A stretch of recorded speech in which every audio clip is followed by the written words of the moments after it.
Aunt Rachel, are you sure about this house? A few days after getting married and moving into our new place, I invited my beloved niece and her mother, my sister. Then my niece said something that made us uneasy. Hey now, kids shouldn't be messing with grown-ups. Scolded by my husband, who tends to get worried really quickly. But there was another reason why he was freaking out. My name is Rachel. I'm a 30-year-old pharmacist. I often look after my niece who lives nearby, and she has grown very attached to me. She's the cutest, and I end up spoiling her. Every time my sister picks her up, she complains. I know I'm the one who asked you to look after her, but you spoil her too much. Of course, whenever she drops her off, she warns. Remember, you can't spoil a child when raising them. But I joke in reply, saying that parenting is a mother's responsibility. That's how things go every day in my life. My sister is a nurse, so she's busy most of the time. She works in a well-paying hospital ward and is also working night shifts. On the other hand, as a pharmacist working at a drugstore, I have fixed working hours and no night shifts. I'm off on days with no outpatient visits, and I don't have to be called in when the clinic is understaffed. So I often end up looking after my niece when my sister is busy. It might be because she's aware of her situation, but compared to kids her age, she is very calm and obedient. Girls are said to grow up faster than boys, but for her case, I think her family environment is the main reason. I've been spending time with her to make sure she doesn't feel lonely, but now she has me under her thumb. She's a quiet child who doesn't seek much attention, but she has this one ability that's hard for others to understand. For instance, when I tell her, "The park was empty today, wasn't it? Time flew by quick. Want to take a shortcut home?"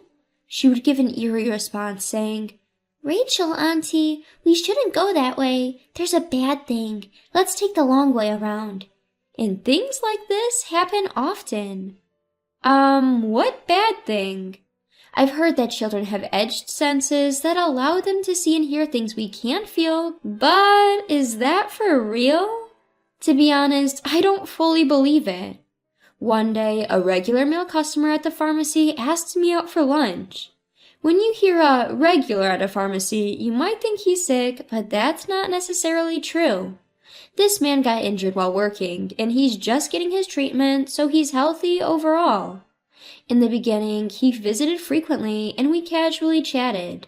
His injury is healing well, and we were talking about him maybe not needing to come anymore, and that's when he asked me out for lunch.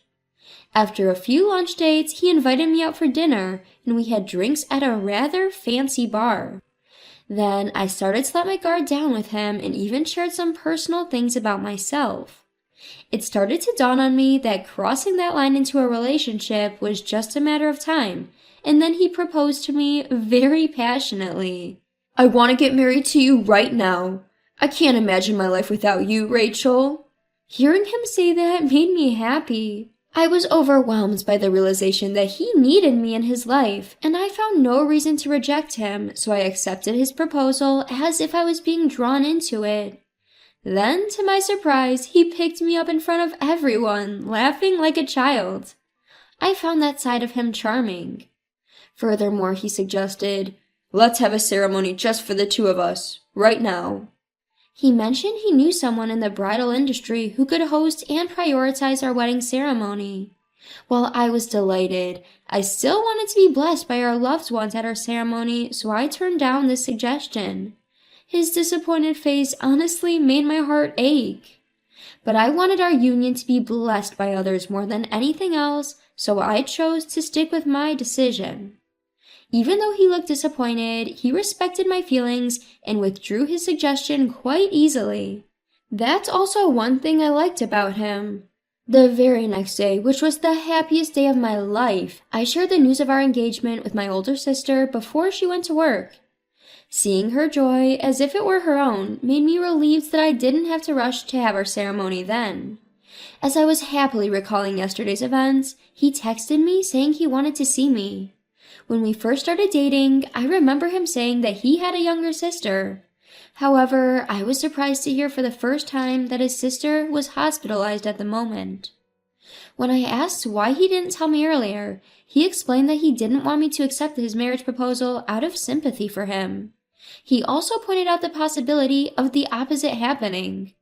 I assured him that I wouldn't make decisions based on his sister's illness, and him softly responding, "I know," made me head over heels for him. But I still pulled myself together to stay in my senses. He showed me a picture of his sister and told me, "When I told her about you, Rachel, she said she can't wait for the day when she can call you Big Sis." I wanted to make my sister's wish come true as soon as possible. When he held my hand and said, "Let's become a family soon," I was yet again moved. But even if we aren't married yet, I wasn't against the idea of being called Big Sis by his younger sister. I wanted to visit his sister, who was in the hospital, before getting married right away. However, when I told him this, he said, "After I visited her the other day, her condition worsened and the doctors limited her visitation." "Is it okay for you to be seeing me right now in a time like this?" I asked. He responded by pulling out a charm from his jacket pocket. "All I can do is pray for my sister. I stopped by the church before I came here to see you, Rachel. There's nothing I can do besides praying for her. Damn it." He expressed his frustration. Seeing him like this, I deeply wanted to be there to support him. Since the next day, he suddenly stopped contacting me. I guess his sister's condition had gotten worse. I hoped he wasn't pushing himself too much, and then, after about 3 days, his usual cheery self showed up at the pharmacy. Although he could have just texted me, he said he wanted to see me in person. That was enough to make me happy. We made plans to meet after we both got done with work. When I arrived at our rendezvous right on time, he was already there waiting. As I had suspected, he explained that he had been by his sister's bedside due to her deteriorating condition. He told me she was still not allowed to have other visitors, but her condition was now stable, and I breathed a sigh of relief. He then handed me a letter saying it was from his sister. I was surprised. I didn't expect to receive a letter from her, since I heard that she was in critical condition. Reading my expression, he explained, "Seems like she's been writing a lot, and I didn't even know." He then shyly admitted, "Actually, I fell for you at the first sight, so I had a crush on you for a long time." Turns out he had been talking about me even before we started dating. The letter contained words of hope for our relationship, dreams of her brother's love being fulfilled. "I hope the day comes when I get to call you Big Sis soon. I wonder if even I can be a flower girl." She was dreaming of me getting married with her brother and us becoming a family.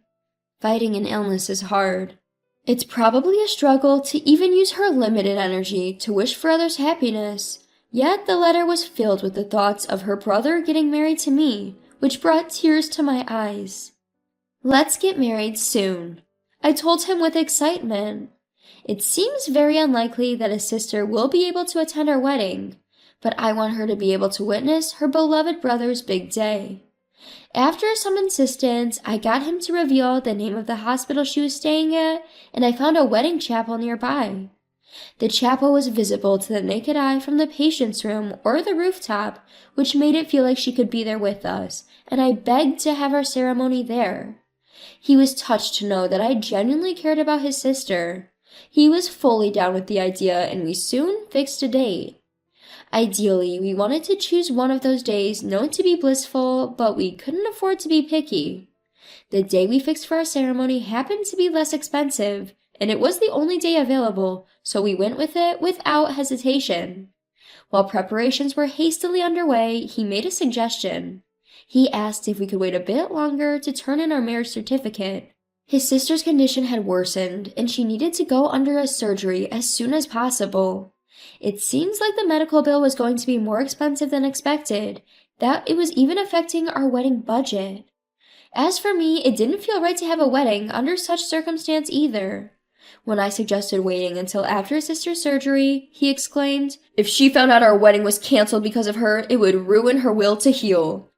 Hearing that, I couldn't say anything, and the wedding proceeded as planned. For the time being, I paid for our ceremony in one installment, under the agreement that we would split them after his sister's medical bills were paid. Despite the short notice, a decent amount of our close friends and family managed to attend our wedding day. My own sister, who's a nurse, even managed to get time off with the help of her colleagues, saying, "This is an important day for my little sister. I can't miss it." My cute little niece was dressed up and joined in too, but because she was not used to being around grown men, she got shy and ended up hiding behind me quickly. Her actions were so adorable that it made me chuckle. After the wedding, I moved into our new home.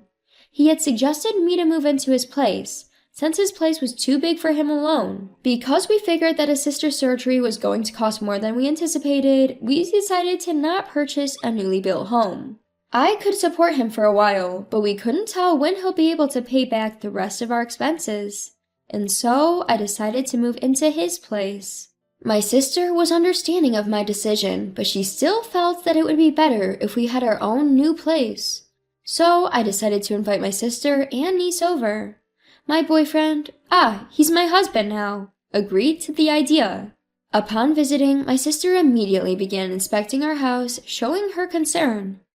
"Hey, it's a bit rude to check every corner of our house, sis." "So I see, a 32-year-old CEO of an import company makes good money, huh?" Are you satisfied now? "Yes, I suppose so." My husband and I let out a sigh of relief. The only downside was that by moving here, it became more difficult to frequently babysit or take care of my niece. It was too far to let a 5-year-old travel alone. And with my duties of nursing my husband's sister, I was too occupied. That's when my niece, out of the blue, said something eerie. "Rachel, I think you should leave this house." "Huh?" "Because another woman is already living here." Hey, even if you're a kid, there are things you should and shouldn't say. He angrily turned towards my sister, questioning her parenting. "Can you perhaps see her?" When my niece nods yes, my husband's anger seems to dissipate into fright. "My niece is quite sensitive. Perhaps you're not good with this kind of thing." No, that's not the issue. Kids shouldn't be messing with grown-ups. "I'm not messing with you. It's someone you know really well. A woman with her black hair always tied back, thin eyes, slightly overweight, with a mole near her eyes." My husband's face turned pale. He's clearly scared, but it seems like there's something more to it. What confirmed my skeptics was my niece's following question. "What's your real name, Uncle? You use so many. Have you forgotten it?" Even trembling, my husband raises his voice. You little brat, don't spout nonsense. "Hey, don't yell at her just because you're scared." Shut up. My husband shoved me away. He seems more than just panicked with fear. Even if what my niece says is strange, in the end, it always turns out to be true. My usual gentle husband wouldn't change this drastically without reason. I can't shake the feeling that he's not just reacting out of fear. I whispered to my sister and asked her to check inside my husband's bag. In the meantime, I decided to give up for the time being to get my husband's attention. "I'm sorry, my niece was out of line." Huh? It's okay as long as you get it. Dang, my precious day off got ruined because of all this. He glares at my niece, but she's not bothered. She simply looked away with a stoic expression. "Oh yeah, you have a long business trip starting tomorrow, right?" As I used soothing words to placate my husband, he gradually calmed down, and the topic of conversation shifted to stuff like what he should bring back for souvenirs. However, we didn't get to discuss the details of the souvenirs. The reason was, the name on the driver's license my sister found in his bag was a name I didn't recognize. Furthermore, she found multiple phones from his bag. "Rachel, your guy's probably sketchy. Aren't these burner phones?" Burner phones? The kind used in scams and such? Exactly. Registered under someone else's or even false names. It's illegal. And what if it is? Thanks to that, Rachel's been eating well and enjoying fancy dates, hasn't she? He said it as if I was his partner in crime. "Cut the crap! My sister is nothing like a piece of trash like you." "There's a woman clinging to him, like she'll never let him go." What? Watch your mouth, kid. Even if you try to scare me, I won't fall for it again. It seemed less out of fear and more like he was brazen now that his true identity was starting to be exposed. But the fact that he was not trying to escape showed that he was confident in not getting arrested. Perhaps he was even inwardly laughing, so assured he seemed until the moment his world came crashing down. That moment came when several policemen burst in shouting, "Police!" and surrounded him. My sister had already found the driver's license before she told me. She had called the police before telling me, and all our conversations had been overheard by them since. There had already been several complaints filed by different women. The man's description matched those provided. The police were eager to catch him in the act if possible, and the situation was ideal. My sister didn't want to let them escape and wanted to protect me. It was a miraculous arrest, with our interests aligning in an instant. Since we hadn't formalized our marriage, the man I had thought of as my husband was now just a man being firmly taken away, and I could only watch in stunned silence. Later, during the police interrogation, he seemed to resign himself, or perhaps calculated that confessing would lighten his punishment. Without causing any further trouble for the police, he spoke surprisingly honestly. It seemed he intended to commit marriage fraud against me and bleed me dry. That was probably for the medical bills for his non-existent sister. He had also confessed to killing a woman he had previously dated during an argument. The argument had been over his true identity being exposed and her threat to report him to the police. Although he was frightened when my niece spoke up, he didn't seem to fully believe her, so I could understand why he confessed that as well. I learnt this all from the police. The night he was taken away, he woke up in the cell, choking with long hairs entwined around his neck. He confessed his wrongdoings, fearing he'd be cursed otherwise. When I asked him, "Is it true about the hair?" he laughed and said, "Of course not." He insisted he had finger marks around his neck, but apparently he was the only one who could see them. It seems that some people, when they've committed a crime, occasionally can't bear the guilt and resort to escapism. Yet, remembering the image of the woman my niece had described sent chills down my spine. As the investigation proceeded, according to the man's statement, a woman's skeleton was discovered in the woods. It made the news, and when the woman's photo was released, it was just as my niece had described. My sister and I were filled with renewed fear. The man's fraudulent activities were also reported in the news, and more victims started to speak up. It seems like his list of crimes is only going to grow. The man was sentenced to severe punishment behind bars. Inside, he is said to be terrified of the woman's spirit every day. I was simply astounded at my lack of judgment, having once decided to marry such a man. The trial for the incident in which I was victimized has ended, and I am finally free from everything. However, I've had enough of marriage. I moved back near my sister's house, so I'm still looking after my niece.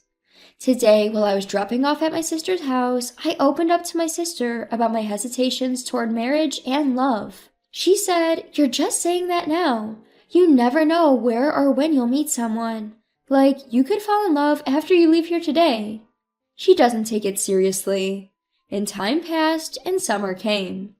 Every year, it's my job to take my niece to the local summer festival. This year, as I was walking hand in hand with her, who was dressed in her new sundress, a man walking in front of us dropped his wallet.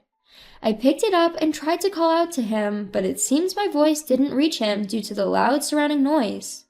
I picked up my niece and jogged to catch up to him, returning his lost item. He thanked me and asked to treat us something. This sparked a connection between us.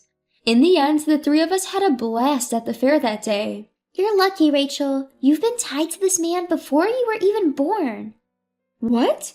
Hey, what are you saying? Oh my. I blushed deep red at her words, which seemed to make him blush as well. You never know where love will find you. My sister's words flashed in my mind. As fireworks lit up the night sky, I had a feeling that a new romance was on the horizon.